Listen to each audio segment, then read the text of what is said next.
I'm so lonesome I could cry. Let me go down and get him. I'm a communicator. I'm a breakthrough kind of guy. Your mom's on the phone. I don't have a mom. You may have a mom. I have a mother. They've only just met. I'm a friend of your mother's. I came to get you to bring you home. And already, they get along like family. I'm not going anywhere with you. What do you like to do for fun? Oh, you like to wiggle and grunge. Me too. So you and Doyle are getting along well. He's not a bad kid. We're getting along just great. Come on, give it to me, pipsqueak. We're taking our time. We're seeing the country. And as Doyle himself said, nothing beats traveling the highways and byways. Okay, sugar, what'll it be? What won't make me vomit? Give me the keys.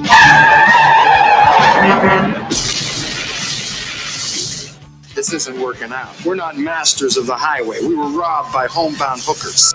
Only because you fell asleep when I got excited. You did? I know where Dutch and Doyle are staying tonight. Knowing Doyle, it'll be first class. 20th Century Fox presents the story of a boy I got a deck of racy playing cards. who lost the child in himself and the man who helped him find it. Is that your most pathetic look? That's not going to get us a ride. This is pathetic. Try it. See, I'm not such a bad guy, huh? Dutch, You're like a great big demented child.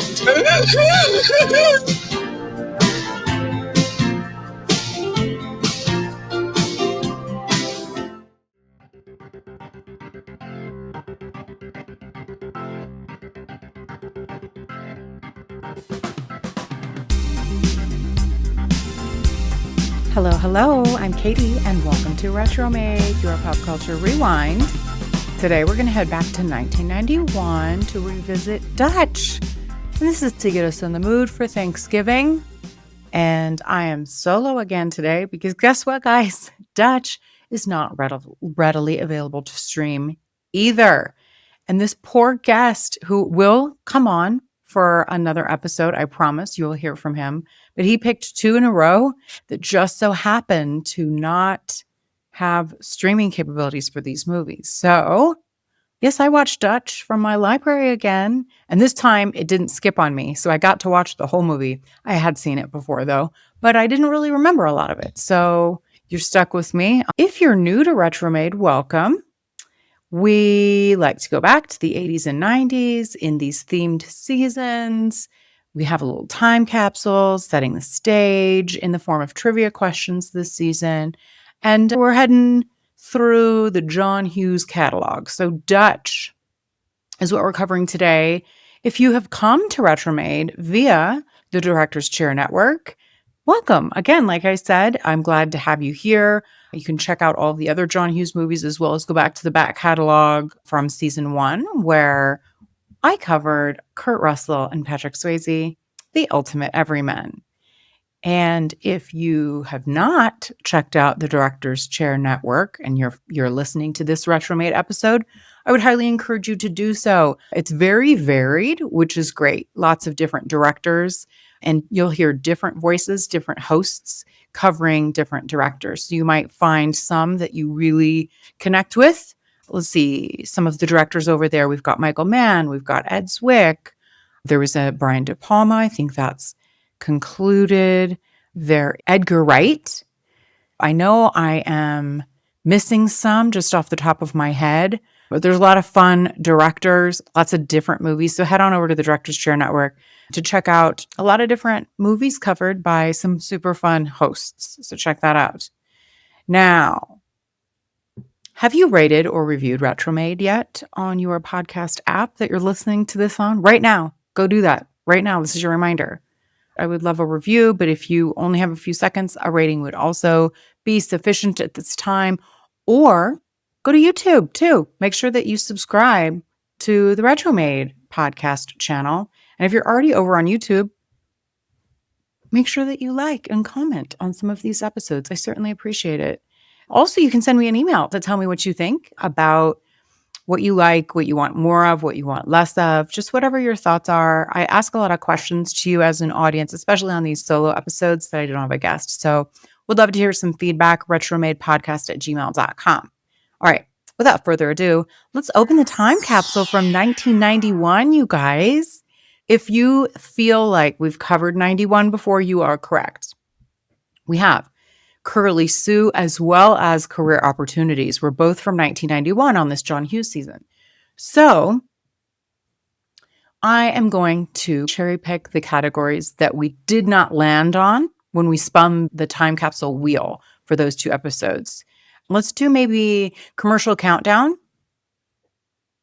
Okay, you guys, this one is a soda brand launched a wildly successful commercial featuring a supermodel who steps out of a red Lamborghini to grab a drink from a vending machine, turning the heads of 2 young boys.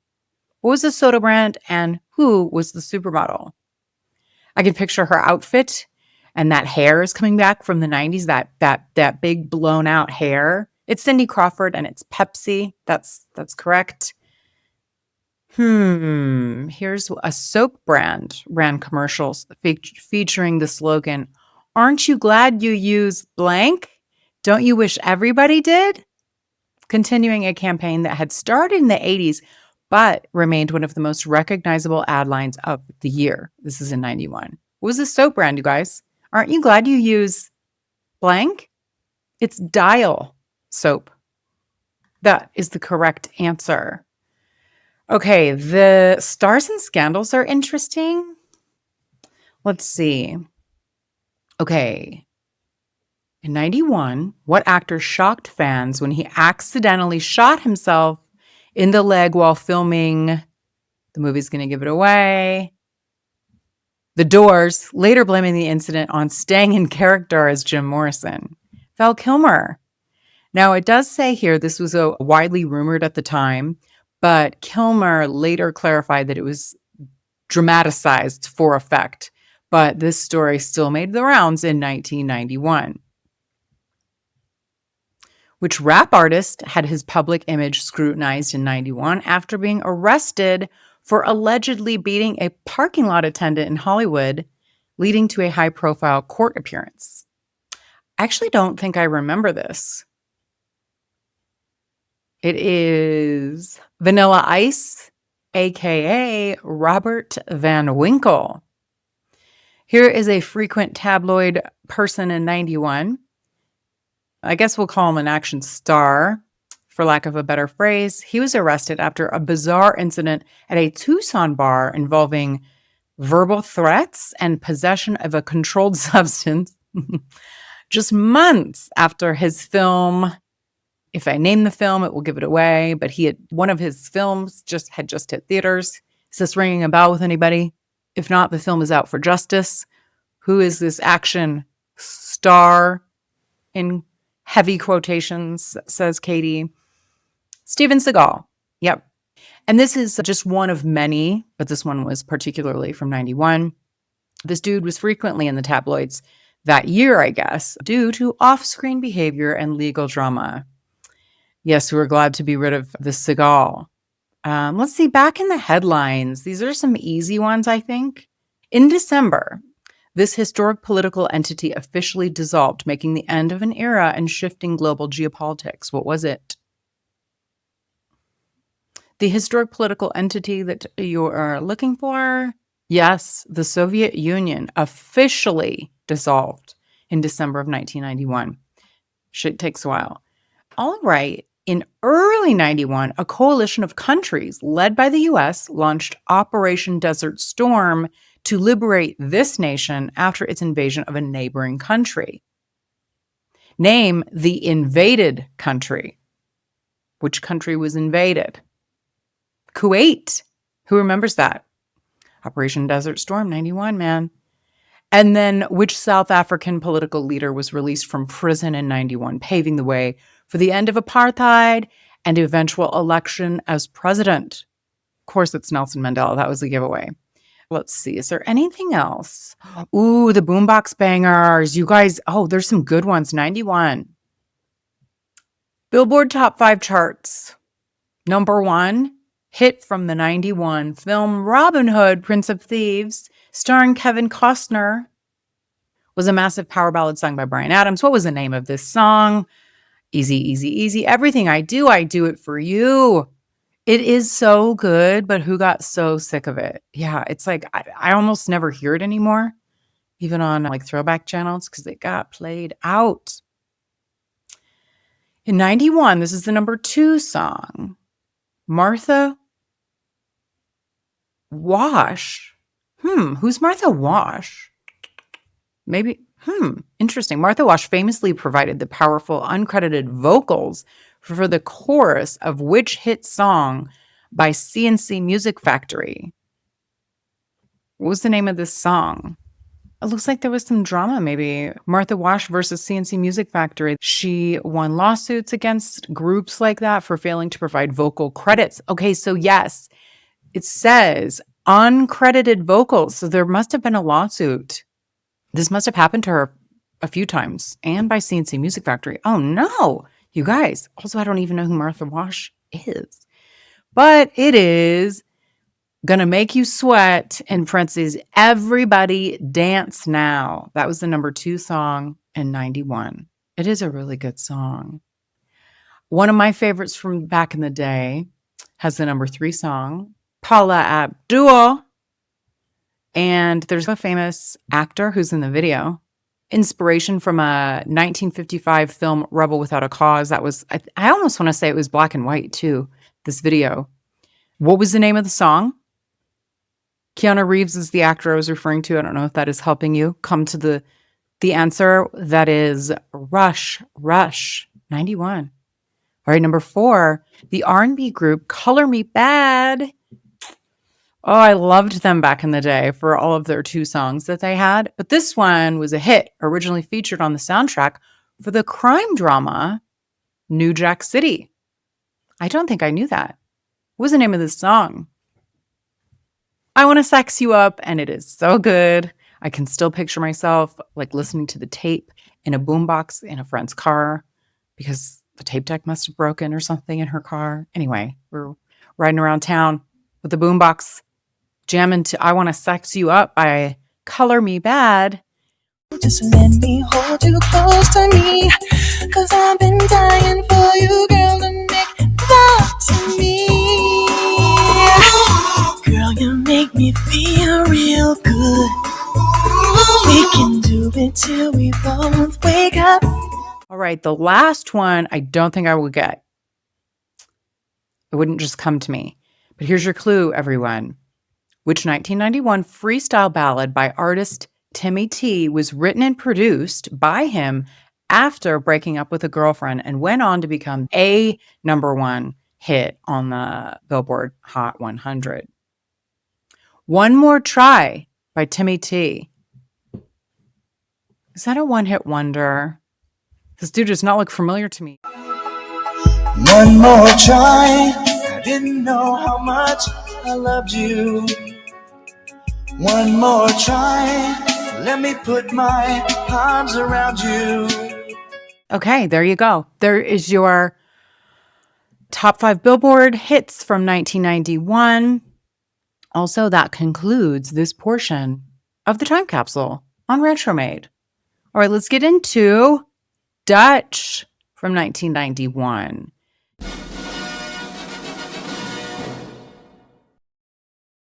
It is PG. It was released in the summer, but it is a Thanksgiving movie, or at least it's set over Thanksgiving. And it has a 6.5 on IMDb. This is on the John Hughes season, and as we've covered a number of times now, he did not direct this. Peter Feynman directed this. Does anyone know Peter Feynman? And Feynman is F-A-I-M-A-N. He's Australian. And he's also known for Crocodile Dundee. Shocking. But I love that movie. I love that. I mean, so that's like one of my favorite 80s movies. And also The Dawn Lane Show. And I didn't know what this is, but any of you Aussies will probably. It was a talk show that ran from 75 to 82. So Peter Feynman, that's who he is. But yes, of course, our writer is John Hughes. And I did learn that at one point he was considering directing it, but then he reconsidered because of its similarities to his other hit film, Planes, Trains, and Automobiles, which is another Thanksgiving movie. It revolved around two characters who at first really don't like each other and go on a road trip to get back to Chicago after having a bunch of setbacks, which included a destroyed, burnt car, being robbed, etc., with a happy resolution. So in essence, this film is a sequel or remake to that film, minus the trains and planes. That is interesting. We will be covering Planes, Trains, and Automobiles. That's probably going to be the next episode. So I'll have to give that a rewatch. I don't know it by heart, but it's interesting because when I was rewatching Dutch last week, that is not the movie that came to mind. And I will get into what movie came to mind immediately once I started watching this. And I am so curious who else had the same thought. You will have to email me. So if it has been a minute or two since you've seen Dutch, the description is: to get to know his girlfriend's son, a working class good guy volunteers to pick him up from his prep school, only to learn that he isn't the nicest young man. So who are our cast of characters here? The bratty kid is Ethan Embry. He plays Doyle Standish. And I will say at this time, he wasn't going by Ethan Embry. He was going by Ethan Randall.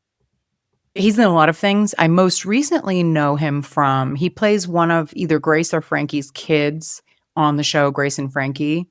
That's actually a really quite good show. But also Empire Records, anyone? Ethan Embry. He's in a lot of things.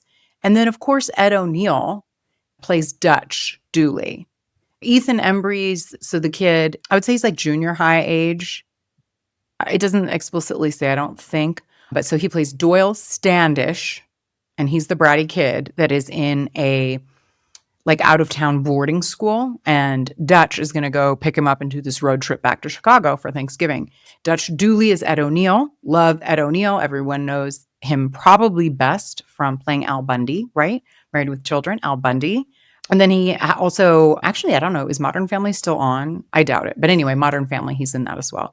So I love Ed O'Neill. I find him very charming in everything he does. So I welcomed rewatching this movie partially because of him. Now, the girlfriend, Doyle's mother and Dutch's girlfriend, is played by Jo Beth Williams. She wasn't super familiar to me, but she probably is to a number of you. She was nominated for an Oscar for a short film, On Hope. I'm unfamiliar with this, but hey, you know, nominated for an Oscar. And she's probably most known for Poltergeist. Also, The Big Chill, Kramer versus Kramer, and all of you Stopper My Mom Will Shoot fans out there. I believe she play the love interest? Did she play Sly's love interest in that? So that is Jo Beth Williams. And then we just recently talked about Christopher McDonald because he was in the Flubber episode. He plays kind of the dickish sort of antagonist we kind of talked about on that episode. Is there an antagonist? You know, is there one? Question mark. So he must have a good working relationship with Hughes because I feel like there might even be a third one that I can't think of that he's in. But he plays the dad. So the ex-husband and this bratty kid's dad, Reed Standish. And then we have these two young women that are in like a sports car that we'll talk about later. I am not a car person. I could recognize that it was either a Camaro or a Trans Am or Firebird, one of those cars. So there's two young women that we find out they call themselves call girls, prostitutes, and strippers, like all three of those things. So the one who drives the car, her name apparently is Hallie, even though it's not said in the movie. And then the passenger, her friend, her character's name is Brock, and she is mentioned. But these two ladies are played by, so Brock is Ari Myers, and she did look familiar to me. She's the more innocent one. She played one of the kids on Kate and Allie, and that does track. Now that I see that, I can see it. And her very first role was playing Al Pacino's stepdaughter on Author. And then, so the other one, the more street smart of these ladies is Hallie, and she's played by Elizabeth Daly, but I think her stage name is E.G. Daly. And she is an actress and a singer, and she's got a lot of voice work. So she's kind of famous in that world. So classics like Dottie in Pee-wee's Big Adventure to Valley Girl. And when I saw her, I couldn't place her. I was like, oh my God, she's very specific. Both the combination of her look and her voice are very specific. And I was like, God, I know I've seen her. I just can't place it. She is in the episode of Smelly Cat. Remember on Friends when Phoebe sings Smelly Cat? And she must have been like old partners with Phoebe, where Phoebe teaches her to play on the guitar Smelly Cat. And she's kind of trying to convince Phoebe to, I think she's like, oh, you could really use this. You could sell it. It could be for cat litter or whatnot. And Phoebe's like, no. She's like, don't ruin it with capitalism. And then I think this gal screws Phoebe over again. So anyway, that's her. Smelly cat, what are they feeding you? Smelly cat, it's not your fault. Wow, that's great. Oh, yeah? You could totally sell this. It'd be perfect for like a kitty litter campaign. A jingle? No. Why not? You make a ton of money. Okay, well, if I was in this for the money, I would be a millionaire by now, She is also the voice of Tommy Pickles from Rugrats, Buttercup from the Powerpuff Girls, Babe from Babe, Pig in the City, Young Mumble from the Academy Award-winning Happy Feet. She does have a very interesting voice. So that is E.G. Daly playing a prostitute in Dutch. All right, we have a homeless woman that talks to Doyle when they're all like kind of trying to sleep, and she has a little bit of a bigger part in it in a little while. And the woman who plays her is L. Scott Caldwell. She looks very familiar, and she went on later to play Rose in the TV show Lost, as well as a lot of single episodes of TV. She had a recurring role in Judging Amy and The Secret Life of the American Teenager. Now, she's a main character on a new-ish Apple Plus TV show with Vince Vaughn called Bad Monkey. I have not seen this, but be on the lookout for L. Scott Caldwell in that. And then one more person that we should talk about, partially just because her background is kind of interesting. She's credited as Gritzy, but I don't know if we ever know her name in the movie, but that's the character's name. And she's played by Kathleen Freeman, and her parents were vaudevillians. So she made her debut at age 2 in their act. And she also did a lot of voice work, including in, there's a connection with Ed O'Neill, in Married with Children, where she was the voice of Peg's monstrous but never seen mother. You guys remember those episodes? And then she was also memorable as Sister Mary Stigmata, the Penguin, Dan Aykroyd and John Belushi's nemesis in The Blues Brothers from 1980. That is Kathleen Freeman. The music was pretty good in this, meaning, I guess I should say, it did its job. The cues were on point to help guide us as to how we should be feeling. Alan Silvestri, who is an incredible composer. He works a lot with Robert Zemeckis, who I love from the 80s. So such works as Who Framed Roger Rabbit, Romancing the Stone, Back to the Future, Forrest Gump, etc. Also, Predator, the Avengers films, and we talked about him last season in the Overboard episode because he composed the music for Overboard. So there we go. Award-wise, we do get a Young Artist Award for Ethan Embry's starring role here, which is interesting. Yeah, he was good. I mean, sure, why not? I do like Ethan Embry as an actor. I just don't know. He was fine. He did his job in that we hated him at first, and we did warm up to him by the end. So there you go, Ethan Embry. This movie had a budget. Okay, so this is perhaps why they haven't bothered keeping this movie on streaming. I feel like it was on streaming like even last year around Thanksgiving, or 2 years ago, but it isn't at least available in the US to stream. Partially maybe because it had a budget of $17 million and it only grossed $4.6 million worldwide. Yikes, right? So we'll talk about a little bit of fun poked at that by some of the actors in this. We'll get to that in some of the trivia. I kind of just skipped over the IMDb. It is a 6.5. So despite it doing poorly at the box office, it is good. Like, it's not a dumpster fire of a movie. 6.5, I think I would probably agree with that. That seems like a fair rating. It's a good movie. It's not a great movie, but it's a fun watch for Thanksgiving. We open with a very fancy party filled with snobby rich people. And I love how they show us what we're supposed to think about these people. For example, there's a mounted lion head in one of the rooms, which I feel is a very purposeful choice to show us what kind of people they are at this party. And so they're all very snooty and snobby and classist. And these are these people.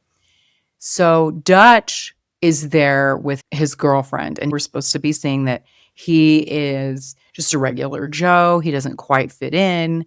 But so we're endeared to him partially because of that, because we're immediately shown that we don't really like these people. And he stands up to the very smug Reed, like the ex-husband so Michael McDonald, or not Michael McDonald, Christopher McDonald playing Reed. He plays this type of part perfectly. So we're endeared to Dutch. And now we cut to, so also Reed tells the ex-wife, oh, you'll have to tell Doyle I can't take him for Thanksgiving. I have to go to London for work or something along those lines. And she's sort of like, well, you can tell him yourself, but if he can't be bothered to do that. So Dutch offers to go pick him up.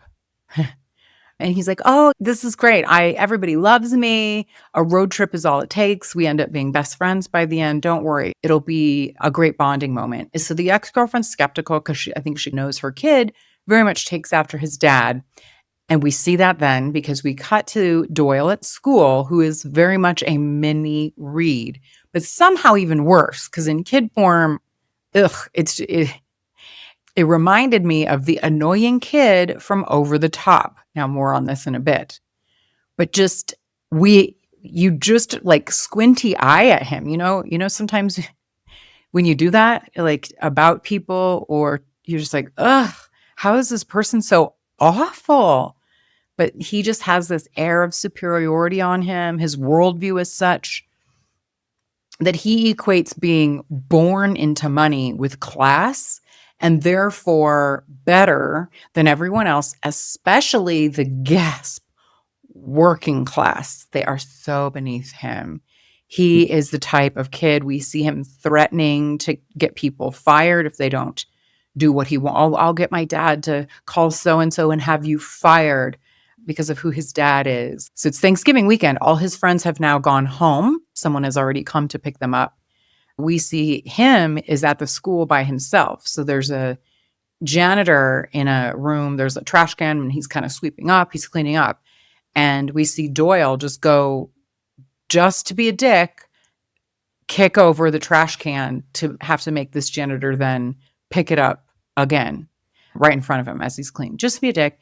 Now, we also see that all the kids aren't this way. So this isn't the kind of school it is a boarding school. So I'm sure there's a fair amount of privilege and some attitudes that can sometimes go along with that. But the other kids we see kind of be normal and they're kind. They're even inviting him to come, have Thanksgiving with him. So they're not shitheads.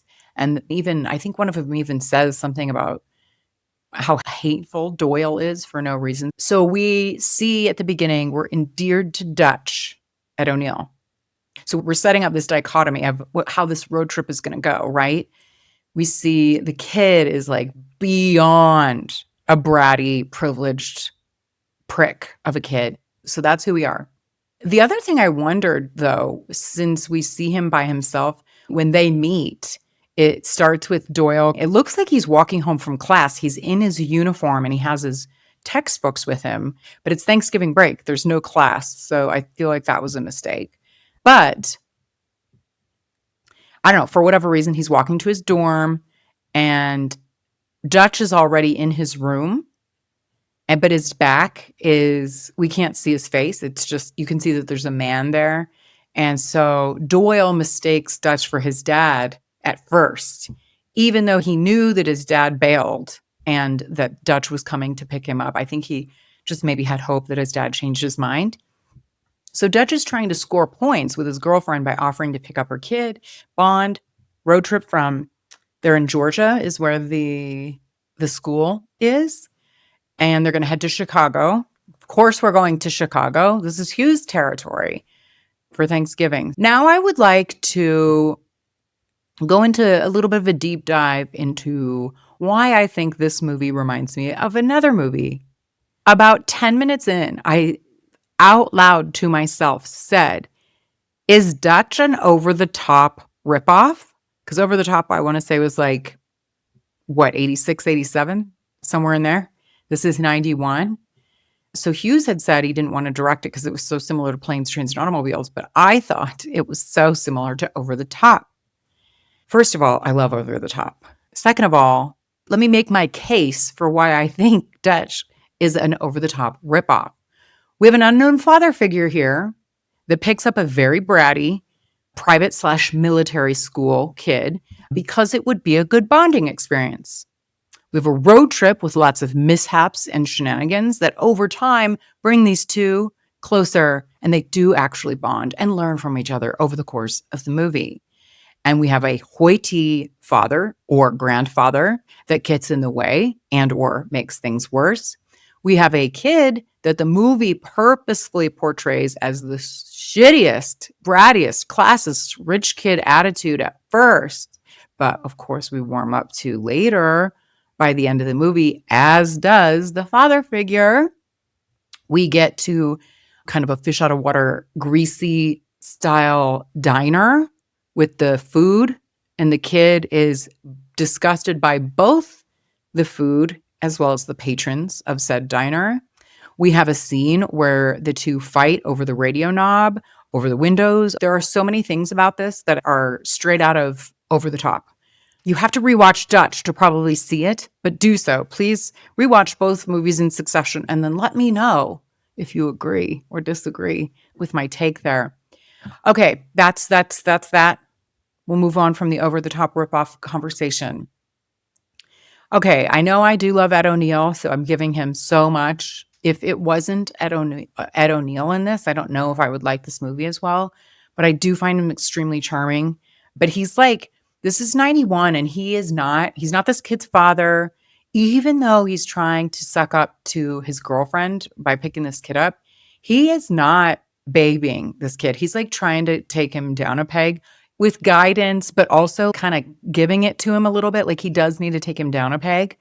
And so there are a few lines that I found very memorable that I kind of chuckled at. And one of them is he says to the kid, because Doyle threatens Dutch in some way, and Dutch says, "You're about as worrisome as a cloudy day." I had never heard that before, and I think I'm going to use it. I like it. I like that a lot. Now we're getting into the mishaps. They're on the road, right?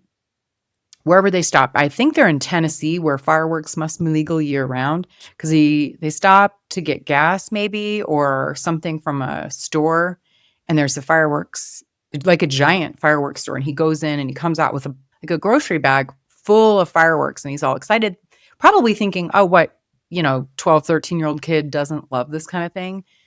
But of course, the kid is unimpressed, and he's like, isn't that illegal? Again, over the top vibes. But he's like, well, not in Tennessee. So then they go somewhere out, like in the middle of the country, and there's like an entire scene of the fireworks, and it's not entertaining in the slightest. So I think that was a big miss. There were other scenes I feel like they could have expanded on that were actually funny. This wasn't. It went on for a very long time, and it just wasn't that funny. There's some ballsiness happening with Ed O'Neill's character, kind of not being mean, but like, oh, kid, you think you're tough, let me tell you, or you think you're special because of this, that, or the other. Let me tell you about that. This would never happen today, but there's this game of chicken of sorts that's super ballsy where they must know. Again, this is before you could see on like Google Maps how far away you are from a motel. And I highly doubt they had reservations, but he knew they were coming upon a town that they must have planned to stay at, just like a little roadside motel. But they're in the car and he's fed up and he's like, fine, you think you're so whatever. Fine, I'll meet you at the motel. Walk. So he kicks him out on the highway, like this kid, and it's snowing, it's winter out. And he actually kicks this kid out of the car and says he can walk the rest of the way in a motel. And I think that did actually knock this brat down a peg. But of course, you could tell he was worried once he got to the motel. He kept looking out the window and stuff. But this is no cell phones, nothing. Like, pretty ballsy. Like, what happens if this kid dies on the way to the motel or something? But it's a comedy movie from the early 90s. So it is what it is. But the game of chicken then comes because the kid does get back to the motel and he's pissed. But it's like he needs to get his bag out of the car or something. So he takes Dutch's keys to get his bag out of the car. And of course, he steals the car. And he parks it in the middle of the icy road. It's wintry and it's icy. A semi-truck driver rams through the car, like pushes it over an embankment into a ditch. And so Dutch and the truck driver are completely freaking out. They're frantically searching, looking for the kid. Well, of course, the kid had already they didn't kill this kid. He'd already gotten out of the car, but he did that on purpose. He parked the car in the middle of the road knowing that someone would come and hit it or whatnot. I don't even know. Maybe they swerved or something. But he did this. He had already gotten out, and he says something to the effect of, I don't recall his words, but essentially, I did that to get back at you. Like, that'll teach you or something. So then we see Dutch paying the truck driver essentially to avoid police. He's like, oh, this kid, I don't want any police trouble or whatever. So he just pays off the truck driver. The police do come, of course, but they had kind of concocted some sort of story that would prevent anyone from getting into trouble. So we see that happening. And my thought was like, oh my God, this kid is a psychopath for doing this. And Dutch more or less tells him as such, like, you need to grow up and think outside of yourself for a second, kid. Someone could have gotten killed by your little prank here. That's so not cool. This is serious business. You don't do that kind of stuff. So now they don't have a car. Okay. They don't have any luck hitchhiking. So now we see them in a Greyhound bus to the next stop. Doyle he has some fancy, expensive shoes on in 91. That was kind of a trope. His shoes get stolen, or I should say, just like some young adults basically bully him out of them, or they just take them and they're bullied away. So that was a little scene. And then wherever they are, they must be near a store or a gas station. And these girls in that sports car see them and feel bad for them because they're rehearsing. Ed O'Neill is kind of trying to convince him how to like be pathetic looking. He's like, you're a kid.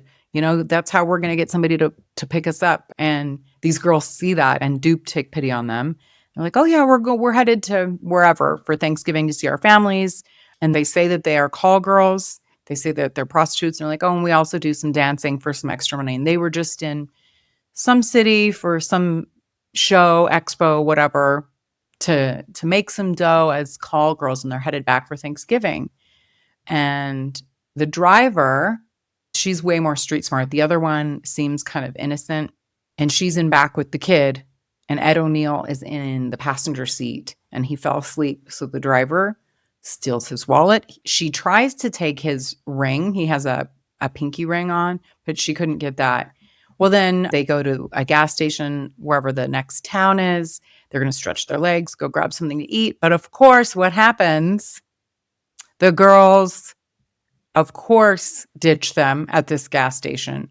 So now Dutch and Doyle don't have money because the wallet got stolen, and they don't have any of their things. Their bags, their luggage got stolen as well. Oh, one more thing. So throughout the movie, a nice little touch is that Doyle, I have a hard time saying that his name is Doyle because that doesn't seem like a kid name to me. Also, Dutch and Doyle, it's just, I get them kind of confused a little bit. But on purpose throughout the movie, Dutch calls Doyle by the wrong name. And I feel like he doesn't even correct him. It's just kind of funny. So he calls him Dale, Dwight, Dobbsy, etc. And again, like the way that Ed O'Neill delivers it, he really pulls it off excellently. So kudos to Ed O'Neill on this. He really was like by far my favorite part of the movie. So now we get to the crux. They're at this gas station. Now what are we going to do? Are we going to call your mother? You know, they're basically planning to like go their separate ways, despite the fact that one is an adult and one is a kid. They really have it out. There's sad music playing. And Doyle goes in to the gas station. He tries to call his dad, who, remember, said that he couldn't spend Thanksgiving with him because he got called to London for business. Well, Doyle learns now here that he lied because we're shown the scene where the phone is ringing and he's in bed with a woman who we assume is maybe his girlfriend or something. She answers the phone. So he is at home and he can hear his dad like in the background. So he knows that he lied now. So this prompts Doyle to make up with Dutch. And then there's a very odd moment. Again, this wouldn't be in a movie now, where they bond over the fact that Doyle gets horny when he was with the prostitute girl. This is like a 12 or 13-year-old kid who like fell asleep on this girl's boobs, you know, but she's at least 18. Like she's an adult and he's a child. And I know this isn't his dad. I don't know if that's a thing men bond over. It was almost like, oh, your first horniness? I don't know, but they bond over this somehow. It's weird. Maybe it wasn't in 91, but I found it really strange. Anyway, one of the call girls got him going. Okay, so now we see them pulled together. They've made up. They're like, okay, we're going to do this. We're two capable dudes. We're going to get the rest of the way home. Now we see them stowing away on the back of a semi. And then wherever the semi goes, there's a yard where there's security guards, and they get caught by these security guys at this loading area for the semi. And these cops actually beat them up. It's kind of odd. Like I don't know, I guess they're trespassing, but Jesus, like it's a bit much. And they also, because they're assuming that they're homeless people. And this is the first of a couple series where we see other people treat them poorly because they think they're homeless and therefore somehow less worthy of kindness. Which was probably done on purpose because this is a Thanksgiving movie. So we're supposed to be reminded of and be grateful for what we have and to be helpful to people who are less fortunate than us, and that, oh, these people have a hard time. It's a hard life. We'll more on that in a bit. So the kid tries to use some of his karate. We early kind of see that he really takes his karate practice seriously, or maybe it's Taekwondo. I'm not entirely certain. And then they team up and have a ruse. The kid is like loony and that his head is telling him to do crazy things, and that these police officers, again, like bumbling police officers, should be scared of that. But they do finally get away by pulling the BB gun out from the beginning of the movie when Doyle actually shoots Dutch in the butt with a BB gun. And it took me a while to realize what it was because it looks like a gun, like a handgun. And I didn't learn until later in the movie. I didn't know what it was. I didn't know what it was shooting. I thought, I don't know, air. Honestly, I don't know anything about guns, but I always thought BB guns were like rifle style, a la A Christmas Story. You're going to shoot your eye out, Ralphie. But this looked like a pistol. And I guess I didn't realize BB guns came that way. But apparently they do. They still have this gun. So it looks like a real gun, probably. And so that allows them to get away. A lot of crimes happening in this movie that are just gone unreported. So now, because they got beat up, this kid is bleeding from a cut on his head. He's bleeding, but they've been through a lot, so they don't look great. They're dirty. Their clothes are kind of ripped, and the kid is bleeding. They go into this restaurant, and immediately you can see everybody turn and look at them like, oh, you don't belong here. So they're quickly shooed out because the waitress assumes that they're homeless and therefore not welcome in this proper establishment. And Dutch is like, hey, no worries, no worries. We'll get out of your hair. But can the kid go use the bathroom to wash his face? He's bleeding. But again, no sympathy because, don't be offensive to the diners that are patroning this establishment. But there is a couple of diners who do take pity on them. And we then see that this couple drives the pair to a shelter where they eat and sleep for the night. Here is kind of where we're seeing a little more. We've seen some improvement, some work done on both parts. They're starting to work together a little bit. They're starting to warm up to each other a little bit. And here at the homeless shelter is where we see Doyle come around and start to see things through. Now he's had an experience that a homeless person might have for a day anyway. And so he is really possessive a little bit or protective of their eating dinner. And he has a bread roll with his dinner. And this little girl, probably like 4 or 5, we see her kind of try and take it. And he slaps her hand away and grabs the roll. And then he thinks for a second. And then he gives it to her because he realizes in that moment she is a real homeless person that needs it. And he doesn't. He'll have a great meal tomorrow when he's at his mansion. That's a turning point, too, where we see compassion from Doyle. And then that night, so it's time to go to bed. It's just a big room of cots. And of course, Dutch's cot keeps breaking and waking everybody up. So everybody's annoyed by him. But the little girl who tried to take the role, her mother, the homeless woman mentioned when we were talking about who the players were, L. Scott Caldwell, she's having a conversation kind of helping us as an audience as well as Doyle get to the point of the whole purpose of Thanksgiving. Oh, I bet you really miss your mom. Is that your dad? So he just kind of says, oh, yeah, he tells her that that's his dad. And she inquires where the mom is. And so they start talking about that. And this gets Doyle to realize that despite his exterior where he kind of hates his mom, he's the spoiled brat. He wants to be with his rich dad and he doesn't appreciate his mom throughout the movie. And so the mom feels like this kid might hate her and he doesn't want her to think that now. Whereas before he didn't care. He was just all about himself. He didn't really care about other people. So now he's realizing how much he actually does appreciate and love his mother. And then the next morning, we see a really shitty station wagon type car. It's really beaten up, but it's driving along the highway. And we see that Doyle and Dutch are in the back seat. So somebody is giving them a ride. And it's those people. Woman says, she's telling Doyle, oh, my husband lost his job.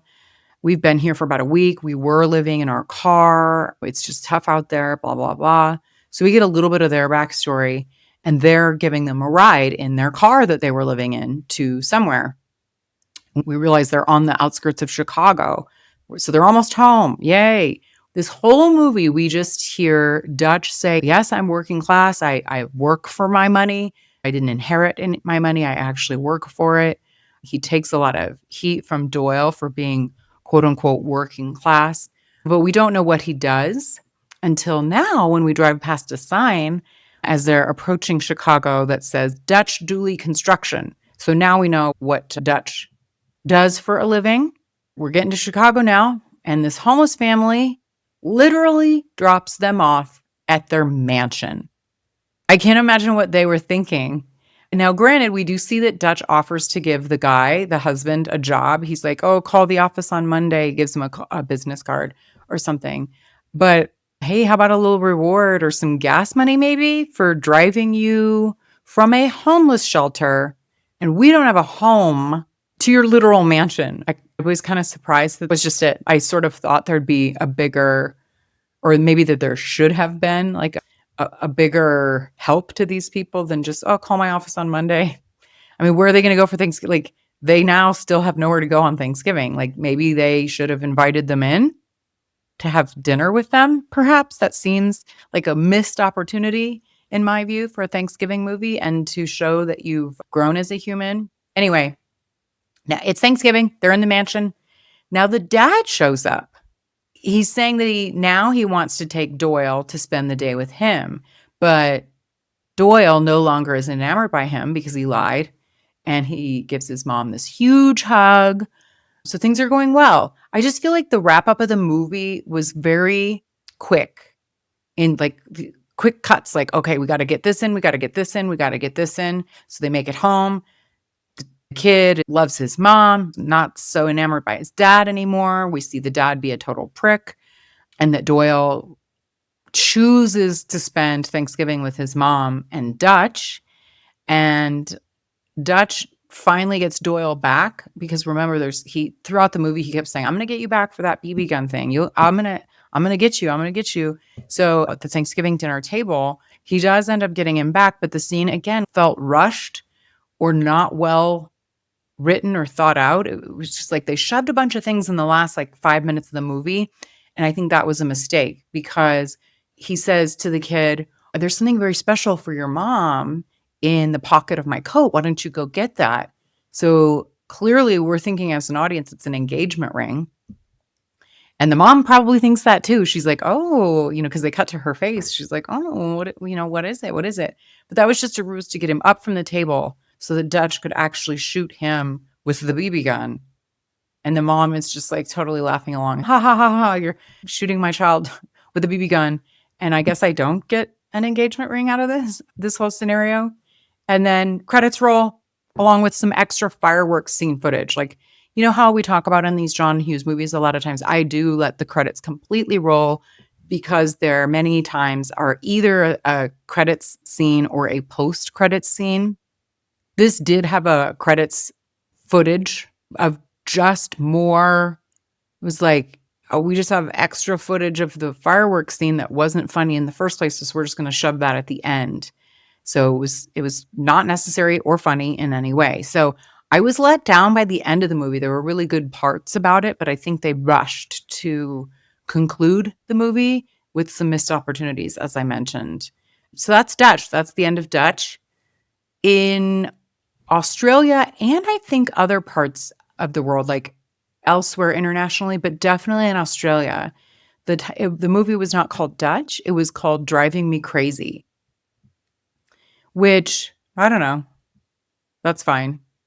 They're both fine. Dutch doesn't give you any indication as to what the movie's about either, so they're fine. I guess there was originally plans to do a sequel of this movie, which clearly did not materialize, obviously. I did see some disappointing news, and this is not the first time we hear stuff like this about John Hughes, but in an interview, Ed O'Neill states that during the shooting of the movie, John Hughes was calling him every day like they were best friends. Ed was even invited to John's house for dinner. They were supposed to do other movies together. But as soon as the movie underperformed at the box office, John Hughes never spoke to Ed O'Neill ever again, or the director, Peter Feynman. What the hell, John? And, I had indicated earlier that there were some, because of the poor box office.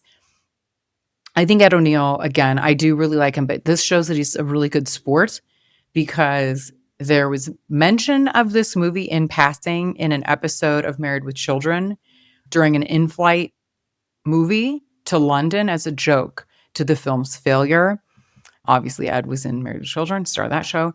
And then similarly, showing a good sport, the film was shown in another episode of Married with Children titled Dial B for Virgin from 94, where main characters Ed O'Neill and Katie Seagal were in a video store and looked briefly at a rack that showed a poster of the film with a sign over O'Neill's face that said free video.